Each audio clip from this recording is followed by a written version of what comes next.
পুলিশি কর্তব্যে বাধাদান সহ নাকা গেট ভেঙে ঘুরিয়ে পুলিশকে হুমকি ধুমকি দেওয়ার অভিযোগে গ্রেপ্তার 4 যুবক বর্তমানে পানিসাগর পুলিশের হেফাজতে।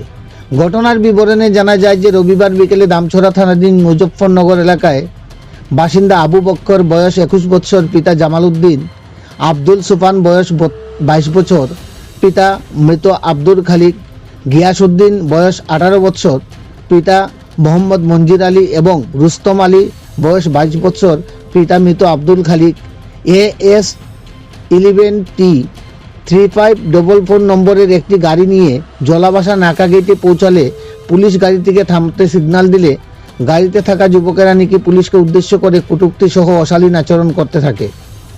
তখন কর্তব্যরত পুলিশ অফিসার গাড়িটির বৈধ নথিপত্র দেখতে চাইলে গাড়িতে থাকা চালক গাড়িটির কোনো বৈধ নথিপত্র সহ ও ড্রাইভিং লাইসেন্স দেখাতে পারেনি। এরই মধ্যে গাড়িতে থাকা যুবকেরা পুলিশকে উদ্দেশ্য করে গালিগালাজ সহ জলাবাসা নাকা গেট সরিয়ে নিতে হুমকি দুমকি দিতে থাকে। অন্যথায় নাকা গেট ভেঙে ঘুরিয়ে দেওয়ার ভয়ভীতি প্রদর্শন করে।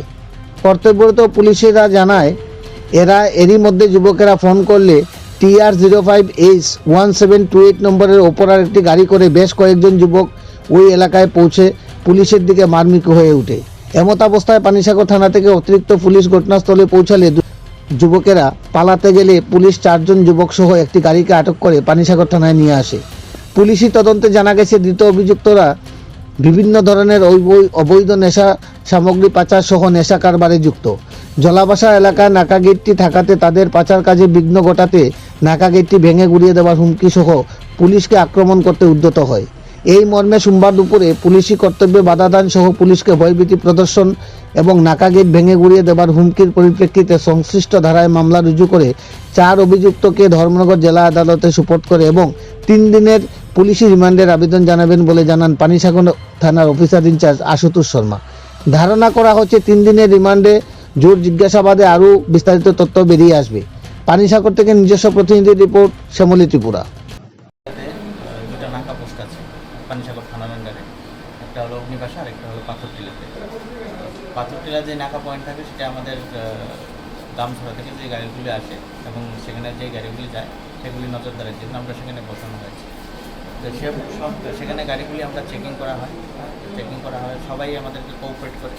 তার মধ্যে কিছুদিন ধরে 1-2টা গাড়ি একটু প্রবলেম ক্রিয়েট করছিল। গতকালকে হঠাৎ করে একটা গাড়িতে, আসামের নাম্বার একটা গাড়িতে, তো গাড়িটার নাম্বার ছিল AS 11T3544, প্রায় 8-10 জন লোক এখানে এসে আমাদের যে স্টাফ ছিল সেখানে তাদের সঙ্গে ঝগড়া শুরু করে, কেন এই নাকা পয়েন্ট বসানো হয়েছে।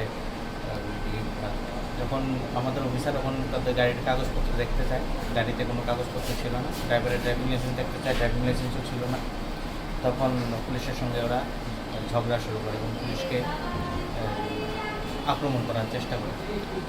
ইন দ্য মিন টাইম আমাদের থানায় ওরা খবর দিলে ওরা কী করে আরেকটা বুলেরো গাড়ি করে দামছড়া থেকে আরও 10-15 জন যুবককে ওখানে নিয়ে আসার পর আমাদের ফোর্স যখন বেশি করে সেখানে যায়, ওরা বারবার বলছিল যে পুলিশকে গাড়ি চাপা দিয়ে মেরে ফেলবে, আমাদের যে ইয়েটা আছে নাকা পয়েন্ট আছে এটা আগুন দিয়ে জ্বালিয়ে ফেলবে।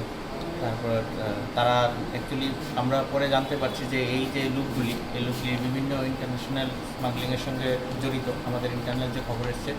এবং সেই ব্যাপারে আমরা যখন আমাদের ফোর্স যায় তখন তাদের বেশিরভাগই সেখান থেকে পালাতে সক্ষম হয়। আমরা এর মধ্যে 4 জনকে আমরা অনেক কষ্টে ডিটেইন করতে সক্ষম হয়েছি এবং তাদের এগেনস্টে আমরা একটা কেস মামলা একটা নিয়েছি।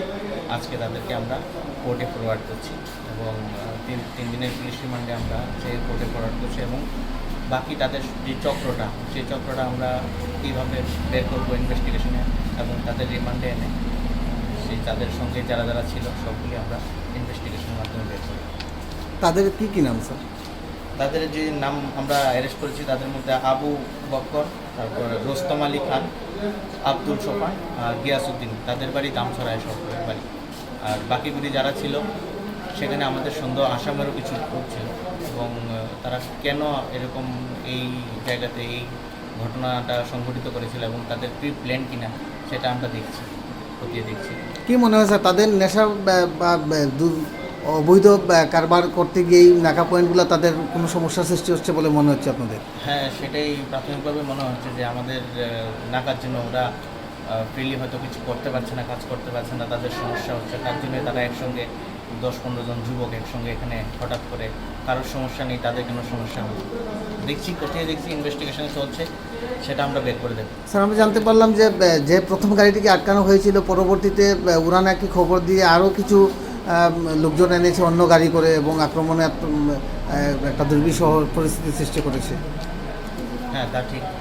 আরেকটা বুলেরো গাড়ি করে 7-8 জন যুবক ওরা এসেছিল এবং যখন আমাদের পুলিশ ফোর্স সেখানে গিয়ে পৌঁছে তখন তারা সেখান থেকে পালিয়ে যায় এবং নাকি গাড়িতে নাকি কিছু ইয়ে ছিল, কিছু মানে রড, লাঠি এগুলি ছিল। বারবার ওরা বলছিল এগুলি বের করে রেগুলের। তখন আমাদের ফোর্স যখন যায় সেখানে, তারা সেখান থেকে পালিয়ে যায়। সময় মতো বাড়তি ফোর্স ঘটনাস্থলে পৌঁছাতে মনে হয় বড় ধরনের আক্রমণের হাত থেকে বেঁচে যায় পুলিশ। হ্যাঁ।